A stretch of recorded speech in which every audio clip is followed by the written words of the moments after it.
नमस्कार सभी को। और मेरे सामने है Honor 400 Lite और मैं आपको दिखाता हूँ कि इस डिवाइस पर सभी सेटिंग्स को कैसे रीसेट करें।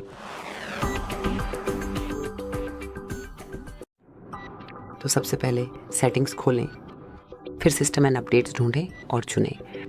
रीसेट पर जाएं और अब आपको बस रीसेट ऑल सेटिंग्स को चुनना है। फिर अगर आप सच में इस डिवाइस की सभी सेटिंग्स रीसेट करना चाहते हैं, नेटवर्क्स, फिंगरप्रिंट्स, फेस आईडी और लॉक स्क्रीन पासवर्ड के लिए भी, तो बस रीसेट ऑल सेटिंग्स को चुनें।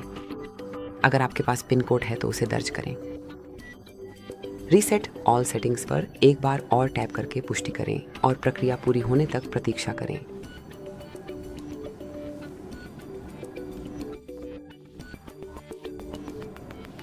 बस इतना ही, यही सब था। तो देखने के लिए धन्यवाद। कृपया हमारे चैनल को सब्सक्राइब करें और लाइक करें।